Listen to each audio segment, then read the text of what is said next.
नमस्कार दोस्तों। आज की क्लास में दोस्तों हमने पिछले क्लास में बता रखा है। पिछले क्लास में हमने 3 कालखंडों में इंट्रोडक्शन का जो हमने क्लास लिया था, उसमें हमने बता रखा है इतिहास को 3 कालखंडों में बाँट कर हम क्या करेंगे, पढ़ेंगे, ठीक है। जिसमें से पहला हमने बता रखा है कि पहला जो है पहला जो है प्राग ऐतिहासिक, दूसरा है आद ऐतिहासिक और तीसरा है ऐतिहासिक, ठीक है। जिसमें से प्राग ऐतिहासिक में पाषाण काल को पढ़ना है। क्या पढ़ना है? पाषाण काल को पढ़ना है। इस पाषाण काल को 3 भाग में बांटा जाता है, ठीक है। तो इसको पढ़ेंगे हम। तो इसको तो आज नहीं पढ़ेंगे दोस्तों, पहले हम पढ़ेंगे आद ऐतिहासिक काल को। आद ऐतिहासिक काल को 2 भाग में बांटा गया है। एक आपका है सिंधु घाटी की सभ्यता, सिंधु घाटी की सभ्यता, इंडस वैली सिविलाइजेशन, और दूसरा है वैदिक सभ्यता, ठीक है, वैदिक सभ्यता। तो आज हम शुरू करते हैं सिंधु घाटी की सभ्यता, जो कि 3 क्लास में हम कोशिश करेंगे कि इस सभ्यता को, इस बड़ी सभ्यता को, बड़े ही आकर्षक सभ्यता को ख़त्म करें, ठीक है। जो कि दोस्तों सभी एग्ज़ाम में इससे क्वेश्चन पूछा जाता है। तो आइए आज हम शुरू करते हैं सिंधु घाटी की सभ्यता। क्या? सिंधु घाटी की सभ्यता। ये सभ्यता जो है इंडस वैली सिविलाइजेशन, ठीक है, इंडस वैली सिविलाइजेशन। दोस्तों ये सभ्यता आज 2025 है ना दोस्तों, तो 2000 साल इधर हुआ जीरो के बाद, और इसके पहले इसके पहले 2500 ईसा पूर्व, इतना पहले की सभ्यता है। अगर देखा जाए तो 2000 और 2500 और 2000 कितना हो जाएगा, तो 4500 ईसा पूर्व की सभ्यता है दोस्तों। आज से मतलब कि आज से 45 साल पहले की सभ्यता है।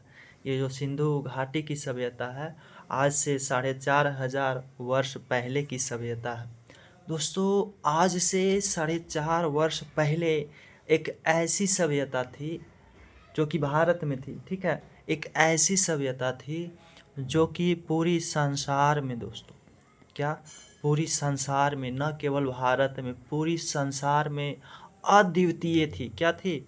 अद्वितीय, मतलब उसके जैसी कोई समकालीन सभ्यता नहीं थी, उसके जैसे विकसित, उसके जैसे नगरीय नगरीय या तो इसी को बोलते हो आप क्या, शहरीय सभ्यता, नगरीय या शहरी सभ्यता अद्वितीय थी दोस्तों। इसके जैसा कोई और विकसित और शहरी सभ्यता नहीं थी। उस सभ्यता को आज हम देखने जा रहे हैं, जिसका नाम है क्या, सिंधु घाटी की सभ्यता। क्या नाम है? सिंधु घाटी की सभ्यता।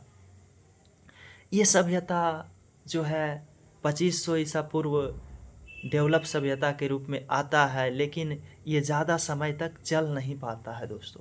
ये 750 वर्ष चलता है, 750 वर्ष मात्र चलता है। इतना ही वर्ष के बाद इस सभ्यता का पतन होने लग जाता है। क्या हो जाता है? तो पतन होना प्रारंभ हो जाता है।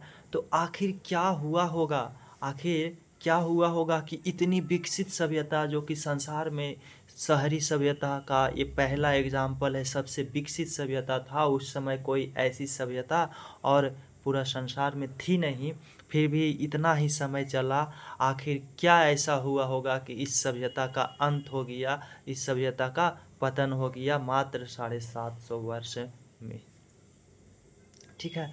तो उसी कारणों को हम देखेंगे। कोई कहता है बाढ़ आ गया होगा, तो कोई कहता है सुखाड़ आ गया, ठीक है। तो ये सब को हम देखेंगे कि वास्तविक में क्या हुआ था। कोई कहता है आर्यों का आक्रमण, आर्य दोस्तों जिसके, जो हमारे पूर्वज थे, ठीक है, हम जिसके वंश हैं, तो मतलब कि कोई कहता है आर्यों का आक्रमण। तो आखिर में हम देखेंगे कि क्या इसका पतन का कारण है। इस सभ्यता जो अंत हो गया दोस्तों 750 वर्ष पहले, 750 वर्ष में ही, तो इस सभ्यता के अंत जब हुआ, तो इस सभ्यता के बारे में हमें जानकारी कहाँ से मिलता है, जो कि ये सभ्यता दोस्तों 2500 ईसा पूर्व से 1750 ईसा पूर्व, तो आप देखो तो 750 वर्ष होता है, ठीक है। इतना पहले क्या हो गया, समाप्त हो गया। तो जब समाप्त हो गया तो इसकी जानकारी हमें कहाँ से मिलती है, इसका खोज कैसे हुआ, इसके बारे में पहले पढ़ेंगे। तो सिंधु घाटी की सभ्यता का पहले क्या देखेंगे दोस्तों, तो सिंधु घाटी सभ्यता का सबसे पहला हम खोज देखेंगे, ठीक है। सिंधु घाटी सभ्यता, इसका सबसे पहला हम खोज देखेंगे। क्या देखेंगे, तो इसका खोज देखेंगे कि कैसे खोज हुआ। जब विलुप्त हो गया, ये सभ्यता ख़त्म हो गया था, समाप्त हो गया, तो फिर इसका खोज किसने किया, कैसे किया, कब किया, ठीक है, वो देखेंगे। फिर इस सभ्यता का दोस्तों हम काल विभाजन देखेंगे। क्या, काल विभाजन, कि कब कब कौन सा, जैसे कोई भी सभ्यता आता है, कोई भी सभ्यता आता है दोस्तों, तो वो अचानक से शहरीय सभ्यता में नहीं बदल जाता। पहले ग्रामीण होता है, फिर धीरे धीरे क्या होता है, शहरीकरण होता है, फिर उसका पतन होता है। तो उस आधार पे हम काल विभाजन को देखेंगे। फिर इसका संस्थापक किसने किया था, इसका लेकर बहुत ज़्यादा विवाद है। काल विभाजन को लेकर भी विवाद है दोस्तों। कोई कहता है 4000 ईसा पूर्व, कोई 8000 ईसा पूर्व, कोई 2500 ईसा पूर्व। तो वास्तविक इसका क्या है वो जानेंगे, ठीक है। फिर इसका हम दोस्तों संस्थापक को लेकर विवाद रहता है इतिहासकारों में, कि इसका संस्थापक कोई कुछ कहता है। ये देखेंगे कि वास्तविक क्या है, ठीक है। फिर इसका नामकरण हम देखेंगे कि इस सभ्यता का नाम, जो कि हम सिंधु घाटी सभ्यता या तो हड़प्पा सभ्यता या इसको मेलुहा सभ्यता के नाम से भी जाना जाता है, तो कैसे इसका नामकरण है, क्या है, ठीक है। फिर इस सभ्यता का हम दोस्तों हम देखेंगे विस्तार। क्या देखेंगे, विस्तार देखेंगे कि कहाँ तक फैला हुआ है। जो कि ये सभ्यता दोस्तों 13 लाख वर्ग किलोमीटर में फैला हुआ, 13 लाख वर्ग किलोमीटर में, इतनी ज़्यादा क्षेत्रफल में फैली हुई शहरीय सभ्यता दोस्तों। तो इसका हम विस्तार देखेंगे कि कहाँ कहाँ इसका विस्तार है, कहाँ कहाँ कौन सा स्थल है, ठीक है। तो इस विस्तार को हम देखेंगे। साथ साथ में हम ये भी देखेंगे कि इसके समकालीन सभ्यता कोई थी क्या, मतलब जिस समय ये सभ्यता सिंधु घाटी की सभ्यता थी, उस समय और कौन कौन सी संसार में सभ्यता थी वो देखेंगे। फिर हम इसके सामाजिक व्यवस्था, राजनीतिक व्यवस्था, आर्थिक व्यवस्था, मतलब अर्थव्यवस्था का क्या आधार था दोस्तों, धार्मिक देखेंगे, तकनीकी मतलब इसका जो साइंस था, टेक्नोलॉजी था, क्या था दोस्तों। आप जानकर मतलब आश्चर्य रह जाओगे कि इसका जो टेक्नोलॉजी इस प्रकार से था दोस्तों, कि उस समय आज से दोस्तों 4500 वर्ष पहले इतनी सभ्य, मतलब कि इसका मकान बना होता था, इसका जो क्या कहता है कि नगर था बना हुआ, जितनी सभ्य, आज जो है पटना जैसे शहर भी नहीं है दोस्तों। कितनी बढ़िया नाली का सिस्टम अंदर ही अंदर था, कि दोस्तों वो सब देखेंगे हम, ठीक है। तो इस सभ्यता में हम तकनीकी देखेंगे। साथ साथ में ये भी दोस्तों तांबा दोस्तों, सॉरी, ये कांसा को तांबा और कॉपर से मिलाकर बनाता था दोस्तों। किस रेशियो में मिलाया जाता था, तो ये इसका विज्ञान था दोस्तों। तो ये सब मनका बनाता था, मृद भांड बनाता था दोस्तों, ठीक है। तो ये सब टेक्नोलॉजी था। फिर इसका फसल का क्या मुख्य फसल इसका क्या था वो देखेंगे, ठीक है। नगर योजना किस प्रकार से शहर का विकसित था, ये सब देखेंगे। फिर लास्ट में देखेंगे दोस्तों कि इतनी बड़ी सभ्यता का पतन कैसे हुआ, इतनी बड़ी सभ्यता का। 1750 आते आते 1750 ईसा पूर्व आते आते इस सभ्यता का जो डेवलप जो शहर था वो कैसे विलुप्त होने लगा। मोहनजोदाड़ो, हड़प्पा, लोथल, ये सभी जगह जो है ये कैसे, मतलब कि क्या होने लगा, तो नहीं मिलने लगा। इसका कारण हम देखेंगे दोस्तों। तो आज सिंधु घाटी सभ्यता का बारे में क्या देखेंगे, सबसे पहला इसका खोज देखेंगे, फिर काल विभाजन, ठीक है, फिर इसका संस्थापक, नामकरण और विस्तार, और साथ साथ में समकालीन सभ्यता। आज कोशिश करते हैं कि इतना हम देख लेंगे, ठीक है। फिर बाकी जो रहेगा अगले क्लास में देखेंगे दोस्तों। तो दोस्तों आइए, आज हम जो सभ्यता स्टार्ट कर रहे हैं उस सभ्यता का नाम है सिंधु घाटी सभ्यता। तो दोस्तों सबसे पहला बात तो हम आपको बता दूं कि ये सभ्यता का नाम सिंधु घाटी सभ्यता क्यों पड़ा। तो दोस्तों एक भारत से एक नदी निकलती है, पाकिस्तान की ओर जाती है, उस नदी का नाम है सिंधु नदी। दोस्तों क्या है? सिंधु नदी। तो इस नदी के घाटी में दोस्तों कुछ लोग यहाँ बस्तियाँ बनाया, ठीक है, दोनों तरफ। और यहाँ पर लोगों ने निवास करना शुरू कर दिया।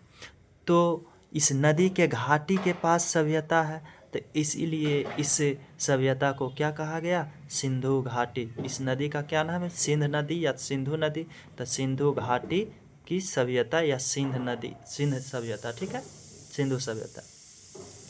आप बताओ दोस्तों कि इसका जो अर्थव्यवस्था होगा, इसका जो व्यवसाय होगा वो क्या होगा दोस्तों? सबसे प्रमुख तो नदी के किनारे है, तो नदी के किनारे उपजाऊ भूमि होगा। क्या होगा? भूमि जो होगा उपजाऊ होगा, जिसके कारण कृषि बहुत ज़्यादा मात्रा में होगा। तो इसका मुख्य व्यवसाय क्या हो जाएगा? तो कृषि हो जाएगा दोस्तों। तो ये आपने समझ लिया कि सिंधु घाटी सभ्यता क्या क्यों कहा जाता था, क्योंकि ये सब लोग जो था वो सिंधु नदी के घाटी में बसा हुआ था, इसलिए इस सभ्यता को सिंधु घाटी सभ्यता कहा जाता है। ठीक है, तो आइए दोस्तों हम शुरू करते हैं सिंधु घाटी सभ्यता। सिंधु घाटी सभ्यता, ठीक है, इंडस वैली सिविलाइजेशन। तो सबसे पहले जैसे कि हमने बता रखा है कि इसके खोज को लेकर देखेंगे कि डिस्कवरी इसका किसने किया, कब किया, कैसे किया। ठीक है, तो दोस्तों खोज अगर हम बताएं आप लोग को, तो सबसे पहले सिंधु घाटी सभ्यता के बारे में जो जो मतलब कि मैसेज दिया था, सबसे पहले इन्फॉर्म किया था, वो उसका नाम था दोस्तों चार्ल्स मेसन। क्या? Charles mason. मेसन मैसेज दिया, ठीक है। तो इन्होंने 1826 में, कब? 1826 में हड़प्पा जो मिला, 1921 में खुदाई हुआ, उस हड़प्पा के टीले के बारे में बताया था। हड़प्पा मतलब एक टीला था, ठीक है, ढका हुआ मिट्टी से टीला ऐसे उठा हुआ था, ठीक है। तो वो टीला, हड़प्पा के टीले के बारे में ये बताया चार्ल्स मेसन ने। लेकिन दोस्तों अंग्रेज़ शासन कर रहा था, ब्रिटिश लोग भारत में, ठीक है, तो उन्होंने ध्यान नहीं दिया। उसको क्या था, यहाँ डेवलप थोड़ी ना कुछ करना था, उसको तो लूट कर ले जाना था दोस्तों यहाँ से, तो उन्होंने ध्यान नहीं दिया। फिर आगे चल के फिर इसको, इसी सभ्यता के बारे में, इसी हड़प्पा के टीला के बारे में कनिंघम, दोस्तों कौन? कनिंघम। कनिंघम ने ब्रिटिश को बताया, ठीक है, कब? 1853 में। 1853 में कनिंघम ने बताया इसी के बारे में जानकारी। फिर भी ब्रिटिश ने ध्यान नहीं दिया, लेकिन जानकारी जब बताया फिर इसका साक्ष्य मिला दोस्तों। क्या साक्ष्य मिला? तब मिला साक्ष्य जब बर्टन और बंधु, कौन? दो भाई थे, बर्टन बंधु, ठीक है, कराची से लाहौर के बीच दोस्तों रेलवे का पटरी बन रहा था। मतलब ब्रिटिश अब जो है 50 के बाद आप लोग जब हिस्ट्री पढ़ोगे तो पढ़ोगे कि लॉर्ड डलहौजी जो है वो रेलवे के निर्माण के लिए मतलब पटरी बिछवा रहा था। तो ये रेलवे में पटरी बिछवा रहा था, तो उत्खनन हो रहा था। क्या हो रहा था? खुदाई हो रहा था। तो इसका साक्ष्य मिला कहाँ से? तो ये कराची और लाहौर, जो कि पाकिस्तान में है, कराची से लाहौर के बीच बिछाई जाना था क्या? पटरी। तो इसमें दोनों भाइयों ने देखा कुछ मतलब कि टीला जैसा, तो उसको खोदा तो मतलब कि कुछ नगर जैसा मिला दोस्तों, ठीक है, कुछ घर जैसा मिला। तो उन लोगों को लगा कि यहाँ कोई सभ्यता पहले से रह चुकी है, ठीक है। तो उन्होंने साक्ष्य को एक फाइल में लिया और वो फाइल को ब्रिटेन में भेज दिया। लेकिन फिर भी ये दोस्तों ये बात है आपका 1856 का। कब? 1856 का बात। तो पहला दोस्तों कि चार्ल्स मेसन ने हड़प्पा के टीले के बारे में बताया, फिर कनिंघम उसी के बारे में जानकारी 53 में देता है। लेकिन साक्ष्य जो देता है, ठीक है, प्रमाण जो देता है वो कौन? बर्टन बंधु जब रेलवे निर्माण में खुदाई कर रहा होता है, ठीक है, पटरी को बिछाने के लिए, तो मिलता है नीचे कुछ मकान, ठीक है। तो उन्होंने 1856 में साक्ष्य को एक फाइल में पैक करके ब्रिटिश सरकार को भेज देता है। फिर भी ब्रिटिश सरकार ध्यान इस पर नहीं देता है, ठीक है। फिर दोस्तों समय बीतता जाता है, बीतता जाता है, बीतता जाता है, फिर समय आ जाता है दोस्तों आपका 1921। अब तलक दोस्तों, अच्छा इसके पहले भारत में पुरातात्विक विभाग का भी स्थापना नहीं हो रहा रखा था। पुरातात्विक विभाग जो क्या होता है, मतलब आर्कियोलॉजिकल आर्कियोलॉजिकल जो मतलब कि विभाग था उसका स्थापना नहीं हो रखा था। आर्कियोलॉजिकल विभाग जो होता है, पुरातात्विक विभाग, उसका स्थापना पुरातात्विक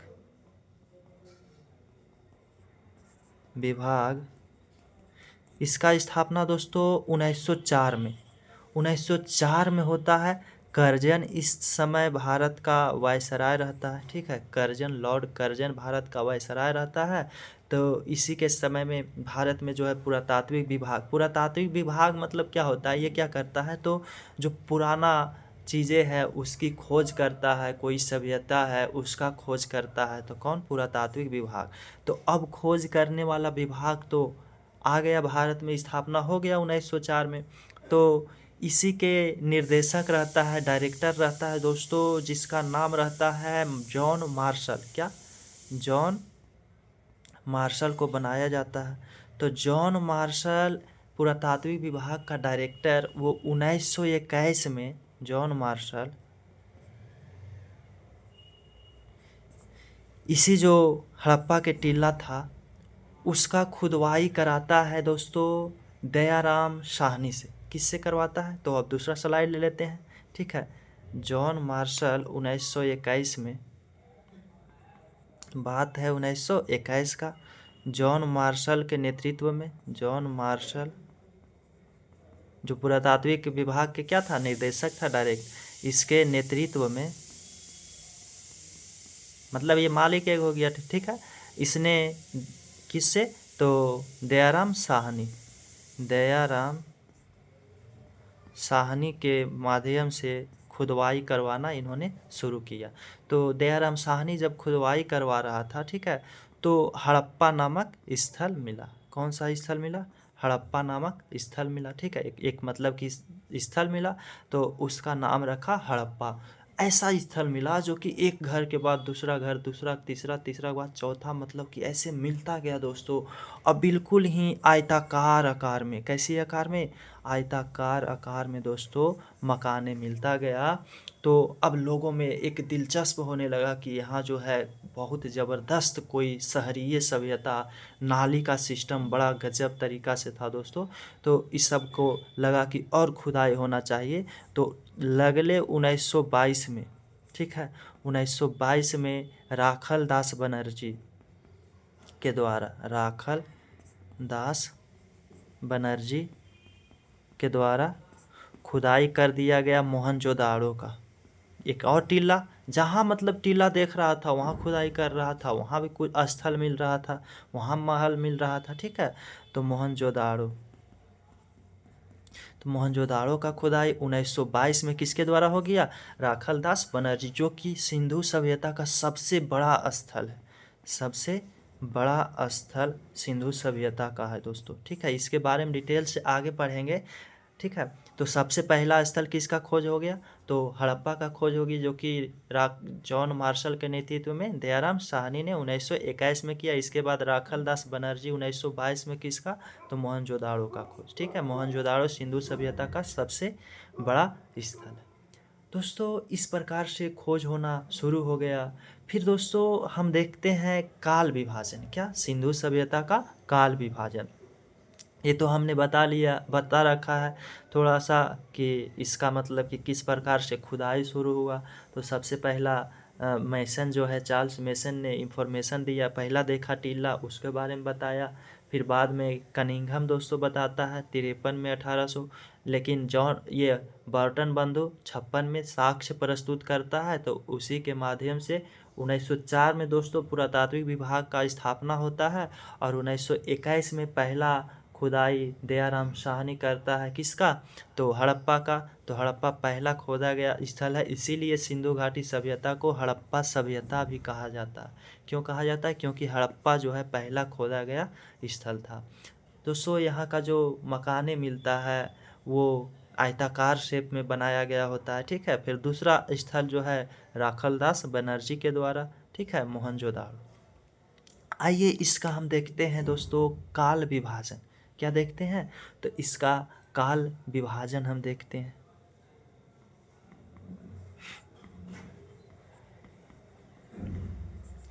तो काल विभाजन दोस्तों हम देखेंगे। आप समझो कि ये है सिंधु घाट, सॉरी, काल विभाजन। आप समझो ये है सिंधु घाटी की सभ्यता, ठीक है। ये क्या है? सिंधु घाटी की सभ्यता। दोस्तों कोई भी सभ्यता अचानक से शहरीकरण नहीं हो जाता है। पहले वो क्या होता है? गांव रहता है, फिर धीरे धीरे धीरे नगर के रूप में, शहर के रूप में परिवर्तित होता है दोस्तों। तो पहले आप समझो कि यहाँ तक ये गांव है, ठीक है। गांव से धीरे धीरे शहर के रूप में परिवर्तन हुआ। फिर दोस्तों इसका क्या हुआ? पतन होना शुरू हुआ। तो दोस्तों ये जो है आप समझो ये हड़प्पा काल है। कौन सा काल है? हड़प्पा काल। ये सबसे युवा अवस्था है, परिपक्व अवस्था है, ठीक है। ये सिंधु सभ्यता इसी को कहा जाता है। सिंधु सभ्यता इसमें जो है क्या है? परिपक्व है, परिपक्व अवस्था में है, मतलब युवा अवस्था में है। शहरीकरण में बदल गया है दोस्तों।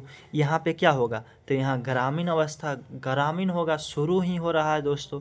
तो इसको हड़प्पा के पहले का समय है ये, मतलब कि पूर्व हड़प्पा काल है। ये क्या हो जाएगा? पूर्व हड़प्पा काल, ठीक है। और इधर हो जाएगा आपका बाद का समय, मतलब पतन हो रहा है। आप देख रहे हो धीरे धीरे नीचे की ओर आ रहा है, मतलब पतन हो रहा है, ठीक है। तो इसको उत्तर मतलब बाद वाला होता है, उत्तर हड़प्पा काल या तो हड़प्पोत्तर काल। तो उत्तर हड़प्पा काल दोस्तों, तो इसका जो समय मिलता है पूर्व हड़प्पा काल, वो 3500 से 2500 ईसा पूर्व। क्या दोस्तों? 3500 से 2500 ईसा पूर्व। और फिर ये 2500 से 1750 ईसा पूर्व, जो कि ये दोस्तों जो समय है ये सर्वमान्य समय है। क्या है? सर्वमान्य समय, मतलब सभी के द्वारा ये माना गया समय है कि ये हड़प्पा काल, सिंधु सभ्यता सबसे परिपक्व अवस्था में रहा होगा। मैं जो मतलब कि इस अवस्था में कि पूरा शहरीकरण था, पूरा ये विकसित अवस्था में आ गया 2500 से 1750। फिर इसका पतन होना शुरू हो गया, जिसको उत्तर हड़प्पा काल। ये तो 1750 से दोस्तों 1200 तक, 1200 ईसा पूर्व तक पतन हो गया। फिर इसके बाद आ जाएगा आपका वैदिक सभ्यता, दूसरा सभ्यता जो हमने बता रखा वैदिक सभ्यता। तो दोस्तों ये आपने देख लिया कि कोई भी सभ्यता पहले ग्रामीकरण होता है, पहले कुछ लोग आता है, कुछ बस्तियां बनता है, फिर धीरे धीरे धीरे धीरे उसका शहरीकरण हुआ। तो ये शहरीकरण की अवस्था है, ठीक है। इस अवस्था को सर्वमान समय कहा गया है, सर्वमान अवस्था ये है, ठीक है। इसको बाई कार्बन डेटिंग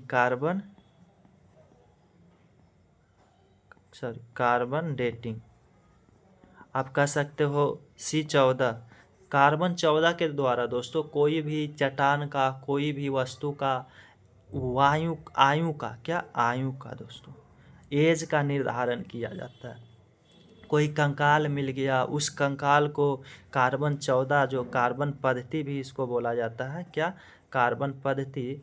तो कार्बन पद्धति के द्वारा दोस्तों किसी भी चट्टान का, किसी भी कंकाल का एज के बारे में पता लगाया जाता है कि कितना पुराना इसका एज है, कब से इसका मतलब कि अस्तित्व यहाँ पे है। तो कार्बन 14 के द्वारा इसको लगाया गया है। तो ये सर्वमान्य समय है 2500 से 1750। तो यही काल को हमको क्या करना है दोस्तों? पढ़ना। ये जो पूर्व हड़प्पा काल है दोस्तों, इसमें इसमें अब नगरीय सभ्यता नहीं है, ग्रामीण ही है। तो कुछ तो स्थल मिलेगा ना। तो इसमें 3 स्थल मुख्य रूप से सामने आता है। एक है राखीगढ़ी, कालीबंगा,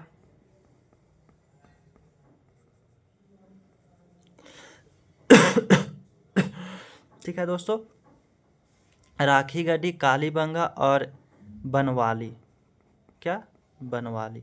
ये तीन स्थल मिलता है दोस्तों पूर्व हड़प्पा काल के समय से, मतलब 3500 से 2500 ईसा पूर्व में, ठीक है। तो किसके द्वारा मतलब पता लगाया गया, तो कार्बन C14 के द्वारा मापा गया है दोस्तों ये काल, ठीक है। यहाँ जो कंकाल मिला होगा, जो चट्टान वगैरह ये सब, जो घर बिल्डिंग ये सब मिला है, उसका एज निकाला गया है इससे। तो किसका किसका, राखी गढ़ी जो है, कालीबंगा और बनवाली। इसको ऐसे भी आप याद रख सकते हो कि कलाई पर राखी बनवाली, ठीक है। कलाई पर क्या, राखी बनवाली। तो राखी गढ़ी, कालीबंगा और बनवाली दोस्तों, ठीक है। ये पूर्व हड़प्पा काल का मतलब कि क्या है, तो स्थल है। और ये जो हड़प्पा काल है, जो सबसे परिपक्व अवस्था है सिंधु सभ्यता का, सबसे विकसित अवस्था, इसमें मिलता है आपको दोस्तों हड़प्पा मिलता है, मोहनजोदाड़ो मिलता है, और आपको मिलता है दोस्तों एक लोथल, क्या मिलता है, लोथल। इन जैसी विकसित और डेवलपमेंट, क्या मतलब कि डेवलप्ड शहर मिलता है दोस्तों, ऐसे स्थान मिलता है। तो हड़प्पा काल में हड़प्पा, मोहनजोदाड़ो और लोथल मिलता है, ठीक है। तो ये 3 स्थल मिलता है। फिर पूर्व हड़प्पा काल में दोस्तों, पूर्व हड़प्पा काल में आपको बहुत सारा मिलता है, अगले स्लाइड में हम लेकर बता देते हैं, ठीक है। तो बताते हैं दोस्तों, आपको 3 चरण में हमने बांटा। कितने चरण में, 3 चरण में। पहला तो हो गया आपका पूर्व हड़प्पा काल,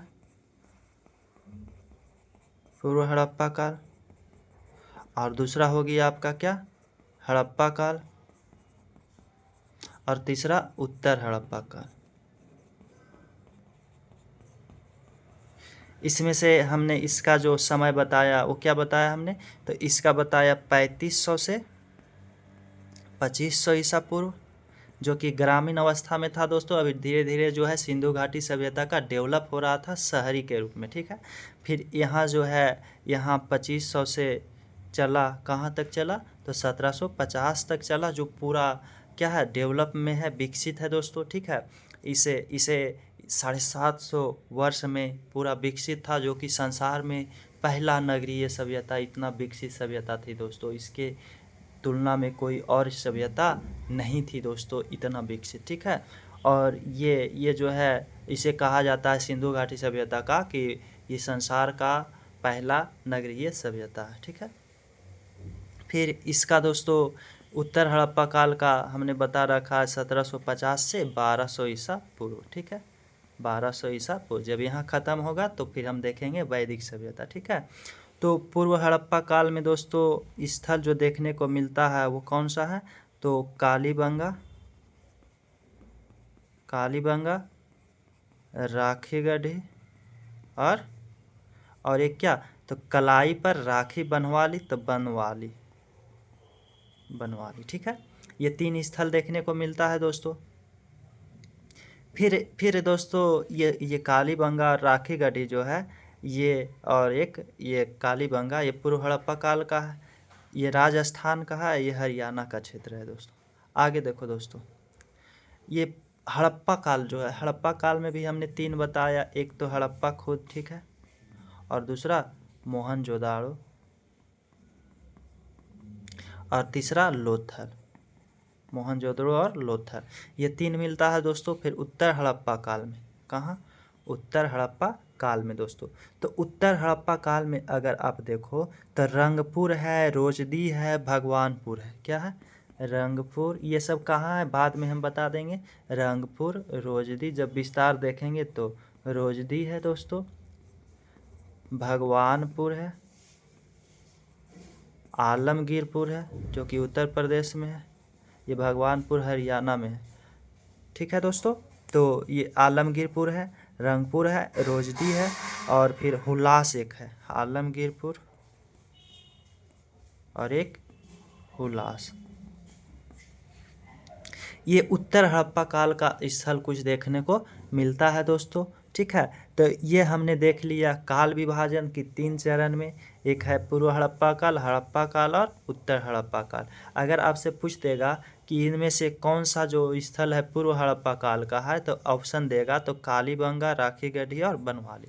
ये है हड़प्पा, मोहनजोदाड़ो, लोथल हड़प्पा काल का है, ठीक है। और बाकी यह है जो उत्तर हड़प्पा काल का, जब इसका क्या हो रहा था, पतन हो रहा था दोस्तों। ठीक है। फिर हम देखते हैं दोस्तों इसका संस्थापक, जो हमने बोला कि इसके बाद हम देखेंगे, पहला हमने देख लिया खोज, फिर उसका हमने क्या देख लिया, काल विभाजन। अब देखते हैं कि संस्थापक, कोई भी सभ्यता है तो उसका कोई ना कोई तो संस्थापक रहता है। जैसे वैदिक सभ्यता का संस्थापक कौन है, तो आर्य है दोस्तों, ठीक है। इसी प्रकार से इसका संस्थापक कौन, तो दोस्तों संस्थापक को लेकर बहुत सारा विवाद है। फिर भी 4 गो संस्थापक के बारे में बताया गया है, कितना, 4 प्रजाति को। एक है भूमध्य सागरीय, मतलब भूमध्य सागर से जो आया, भूमध्य सागरीय, इसी को द्रविड़ भी बोला जाता है दोस्तों। और दूसरा है अल्पाइन है दोस्तों, ऑस्ट्रेलाइड है, ऑस्ट्रेलॉयड, और भूमध्य सागरीय, ऑस्ट्रेलॉयड, मंगोलॉयड,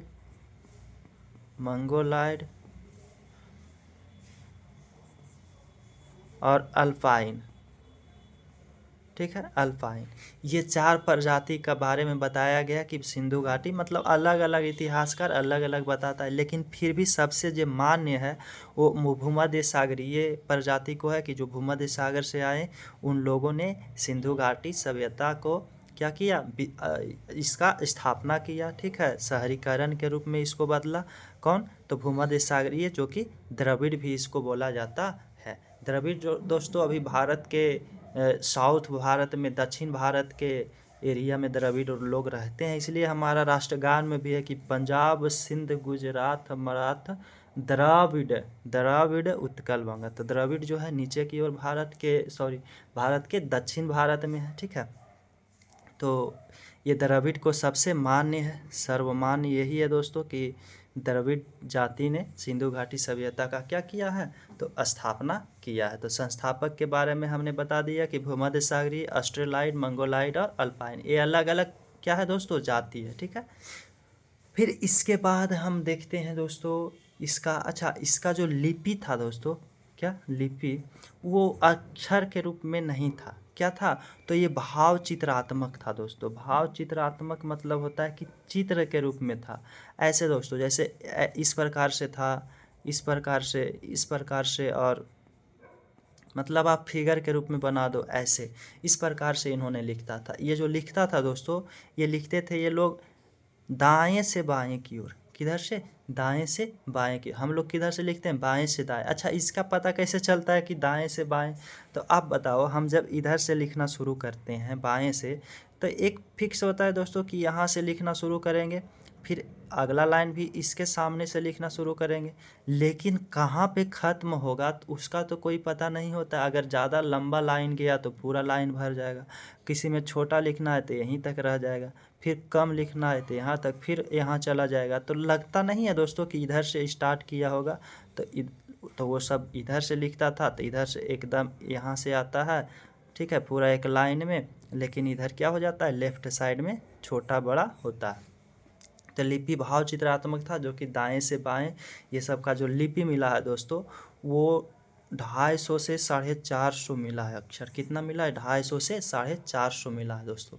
आप बताओ हम लोग का अक्षर कितना है, इंग्लिश में अगर हम देखें तो 26 है, और हिंदी में कितना वर्णमाला है, तो हिंदी में अक्षर जो है दोस्तों, हिंदी में 52 है।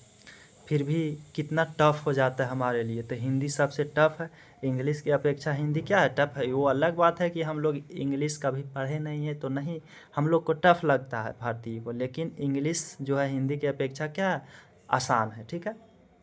चाइनीज़ भाषा में और इससे ज़्यादा है तो वो और टफ हो जाता है। अब सोचो यहाँ दोस्तों 250 से 400 वर्ड है, तो ये कितना टफ इसका लैंग्वेज होता होगा, भाषा होता होगा, ठीक है।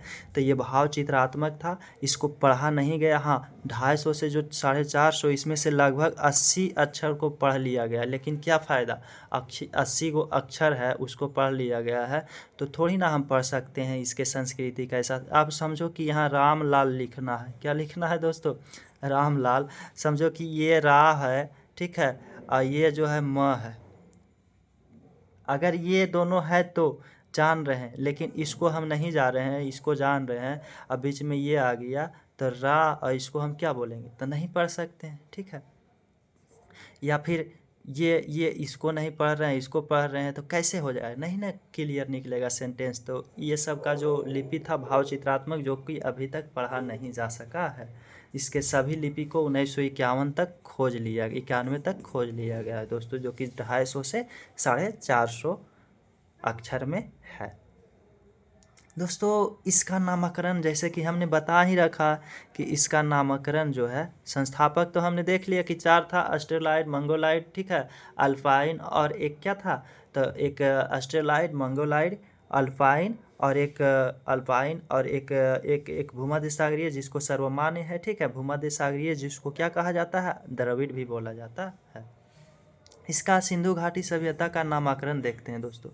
तो इसका जो नामकरण है, मतलब क्या नाम से जाना जाता है, तो एक तो सिंधु घाटी सभ्यता, सिंधु घाटी की सभ्यता, तो सिंधु घाटी सभ्यता के नाम से जाना जाता है। और दूसरा हड़प्पा सभ्यता, क्या, हड़प्पा सभ्यता। और तीसरा मेलुहा के नाम से जाना जाता है दोस्तों।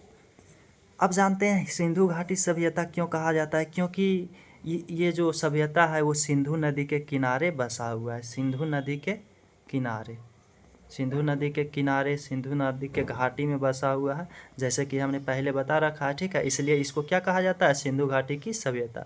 हड़प्पा सभ्यता क्योंकि पहला खोजा गया स्थल जो है, पहला खोजा गया था, कौन सा स्थल, पहला जो खोजा गया स्थल था वो हड़प्पा था, इसलिए इसके हड़प्पा सभ्यता के नाम से भी जाना जाता है। मेलुहा दोस्तों ये मेसोपोटामिया से मिलता है, कहाँ से मिलता है, मेसोपोटामिया, मेसोपोटामिया एक सभ्यता दोस्तों, ठीक है, एक विदेशी देश है, ठीक है। तो इसको मेसोपोटामिया के साक्ष्य जो मिलता है, मेसोपोटामिया के जो भारत, यहाँ से भारत से ले गया साक्ष्य है, तो मेसोपोटामिया में इस सिंधु सभ्यता को मेलुहा नाम से जाना जाता है। तो ऐसा कहा जाता है कि मेलुहा के लोग इस सभ्यता को, सॉरी, मेसोपोटामिया के लोग, जिसको इराक भी अभी बोला जाता है मेसोपोटामिया को, तो मेसोपोटामिया के लोग इसको मेलुहा नाम से भी जानता था, यानी हमारे सभ्यता को क्या कहता था मेसोपोटामिया के लोग, तो भारत के सभ्यता को मेलुहा नाम से पुकारता था, ठीक है, क्या पुकारता था, मेलुहा नाम से पुकारता था।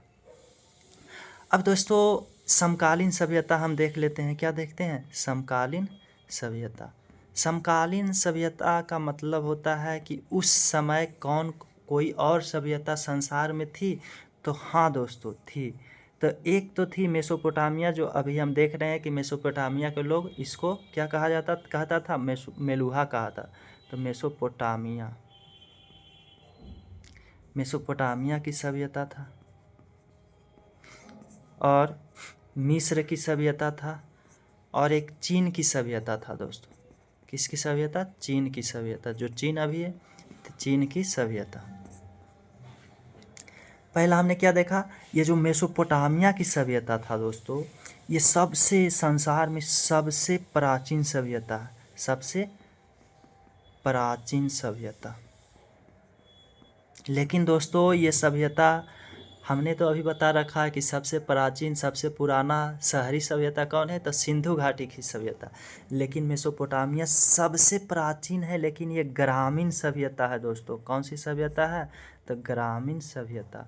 तो ग्रामीण में सबसे पुराना सभ्यता कौन सा हो जाएगा, तो मेसोपोटामिया की सभ्यता।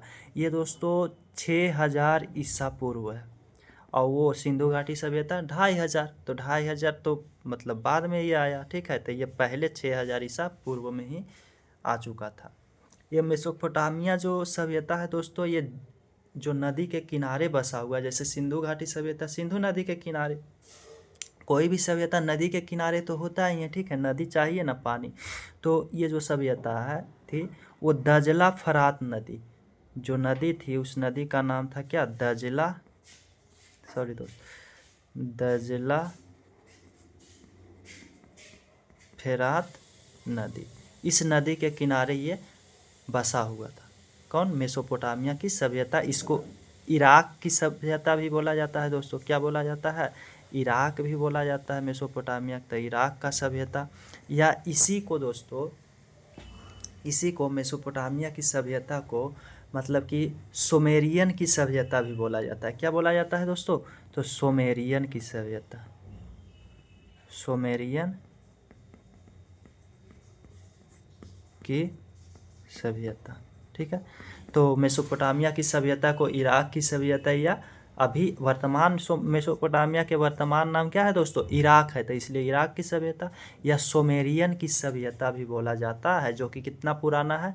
तो सबसे प्राचीन सभ्यता है 6000 ईसा पूर्व है, दजला फिरात नदी के किनारे। तो समकालीन सभ्यता क्या क्या है? मेसोपोटामिया है, मिस्र की सभ्यता है दोस्तों। मिस्र जो है ये नील नदी, अफ्रीका में दोस्तों मिस्र है, नील नदी के किनारे बसा हुआ है, तो नील नदी के किनारे। चीन की सभ्यता हांगहो नदी, हांगहो नदी के किनारे, नदी के किनारे, ठीक है। तो ये दोस्तों मतलब कि क्या है? तो ये जो है दोस्तों समकालीन मतलब उस समय की सभ्यता, जो जब भारत में सिंधु घाटी सभ्यता था उस समय। और संसार में कौन कौन सभ्यता थी? तो मेसोपोटामिया थी जो कि सबसे प्राचीन सभ्यता है, और मिस्र और चीन की सभ्यता। तो मिस्र नील नदी के किनारे, और मेसोपोटामिया दजला फिरात नदी के किनारे, और आपका चीन जो है हांगहो नदी के किनारे बसा हुआ था दोस्तों, ठीक है। तो हमने बता रखा है कि मेसोपोटामिया को सुमेरियन की सभ्यता भी बोला जाता है। अब इसका दोस्तों हमने क्या क्या देख लिया, तो हमने अच्छा इसको बाद में हम दिखा देंगे लास्ट में क्या क्या देखा। अब इसको विस्तार देख लेते हैं। क्या दोस्तों? विस्तार कौन सा सभ्यता का? सिंधु का।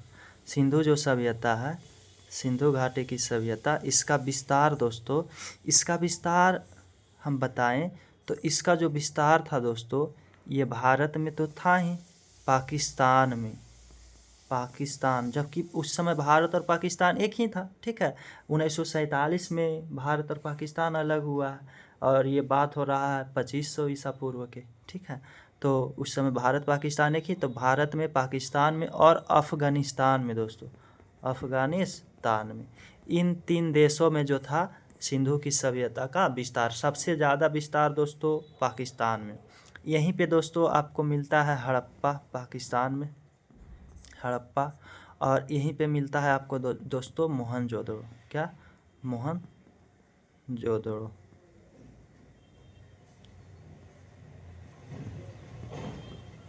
ठीक है। और चंदहुदड़ो मिलता है, ठीक है। ये मिलता है अफ़गानिस्तान में, एक शोरतधई मिलता है दोस्तों, और मुंडी गाक नामक स्थल मिलता है। क्या मिलता है? मुंडी गार्क। ये स्थल मिलता है दोस्तों कहाँ? तो अफ़गानिस्तान में। ये मिलता है हड़प्पा, हड़प्पा दोस्तों, हड़प्पा जो कि रावी नदी के किनारे बसा हुआ, और मोहनजोदड़ो जो कि मोहनजोदड़ो ये सिंध नदी के किनारे दोस्तों, ठीक है। तो ये सभ्यता, और भारत में दोस्तों राजस्थान में है आपको, राजस्थान में जो कि राजस्थान में कालीबंगा है, ठीक है। हरियाणा में है दोस्तों, यूपी में है, कहाँ है? ये उत्तर प्रदेश में है, ठीक है, उत्तर प्रदेश में है, पंजाब, यहाँ भी पंजाब दोस्तों पाकिस्तान में भी है और इंडिया में भी है।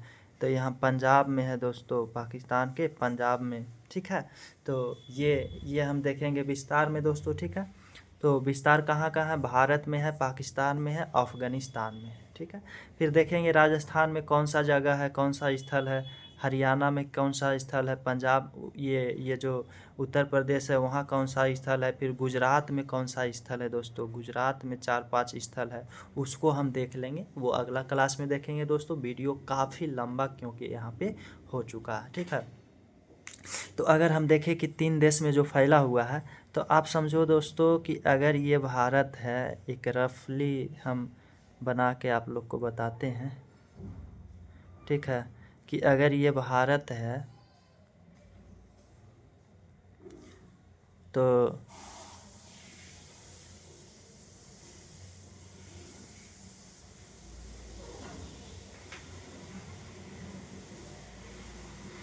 दोस्तों अगर ये भारत है ना, तो जो सिंधु घाटी की सभ्यता थी, वो सिंधु घाटी की सभ्यता दोस्तों यहाँ जम्मू कश्मीर, ठीक है, जम्मू कश्मीर से यहाँ उत्तर प्रदेश से होते हुए दोस्तों इस क्षेत्र से, इस प्रकार से दोस्तों आपको ये पाकिस्तान, अफ़गानिस्तान, ठीक है, और यहाँ पूरा दोस्तों आप ये वाला क्षेत्र, ठीक है, तो ये पूरा जो दिखाई दे रहा है दोस्तों, ठीक है, ये कौन सी सभ्यता है? तो ये सिंधु घाटी की सभ्यता है, जो कि त्रिभुजाकार आकार में है दोस्तों। कौन सी आकार में है? त्रिभुजाकार आकार आपको दिखाई दे रहा है। ये कैसा आकार है? तो त्रिभुजाकार है, ठीक है। ये कैसी आकार है? त्रिभुजाकार। यही दोस्तों आपको कितना है? 13 लाख वर्ग किलोमीटर में फैला हुआ है, 13 लाख वर्ग किलोमीटर में। तो कहाँ कहाँ? ये भारत में जम्मू कश्मीर में है। कहाँ है? जम्मू कश्मीर है। यहाँ उत्तर प्रदेश है दोस्तों, यहाँ महाराष्ट्र है, ठीक है, महाराष्ट्र है। और यहाँ आपका क्या है? पाकिस्तान है। यानी सबसे पश्चिम में क्या है? पाकिस्तान में है।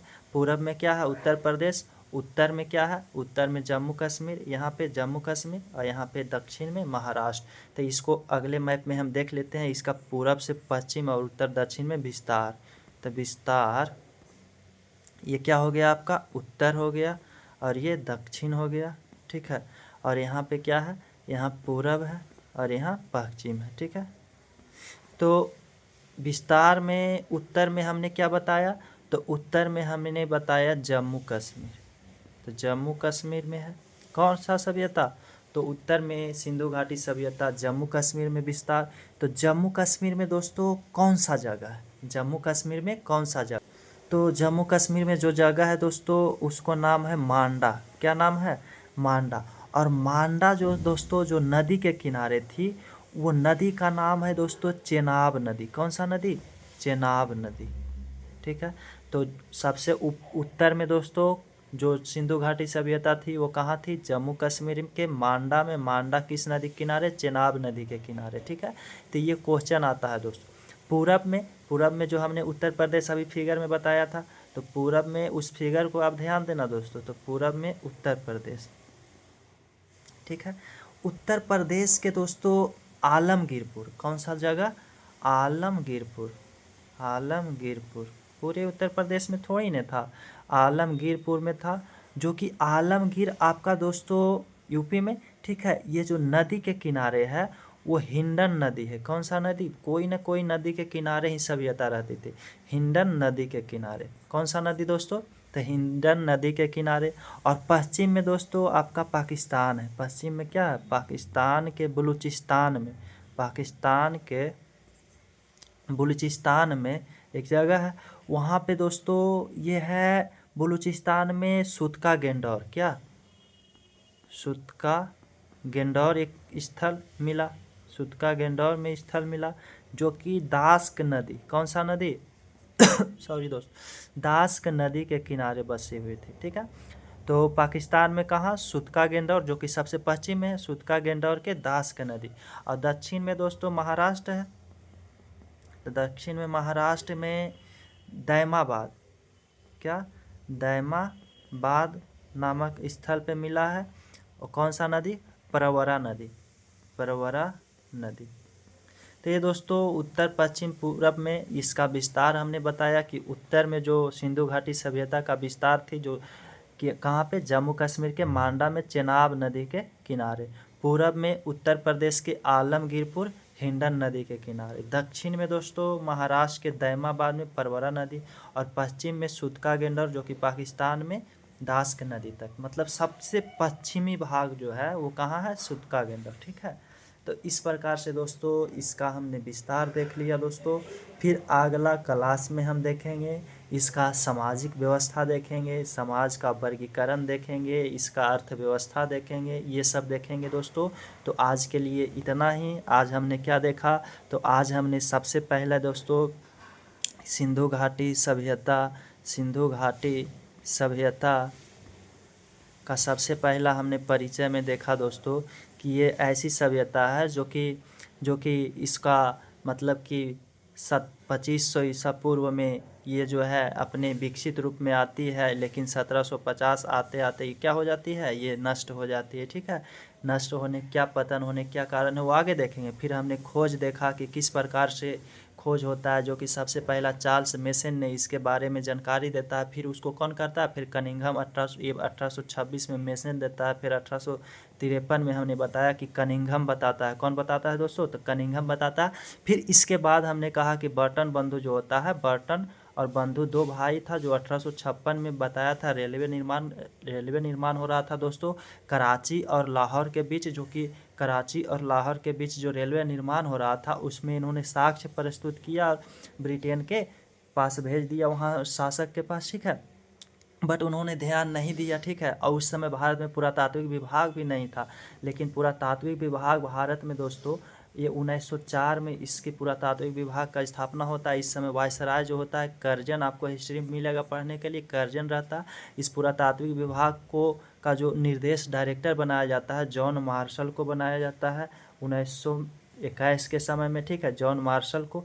तो जॉन मार्शल ने 1921 में पहला जो मतलब कि क्या करता है, खुदाई करवाता है, वो खुदाई करवाता है दयाराम साहनी के द्वारा। दयाराम साहनी के द्वारा 1921 में किसका, हड़प्पा का। हड़प्पा पहला स्थल खोजा जाता है, इसलिए इसको हड़प्पा सभ्यता भी कहा जाता है। फिर दूसरा 1922 में राखलदास बनर्जी दोस्तों, राखलदास बनर्जी के द्वारा इसका खोजा जाता है मोहनजोदाड़ो का। किसका दोस्तों, तो मोहनजोदाड़ो का खोज किया जाता है। फिर दोस्तों हमने कहा मोहनजोदाड़ो का खोज हो गया। फिर इस प्रकार से मोहनजोदाड़ो जो है सिंधु घाटी सभ्यता का सबसे बड़ा स्थल है दोस्तों, ठीक है। सबसे बड़ा स्नानागार इसमें मिलेगा, आगे हम पढ़ेंगे इसको, ठीक है। तो ये मिलता है दोस्तों। फिर आगे हमने कहा कि इसका जो है इसका संस्थापक के बारे में हमने पढ़ा।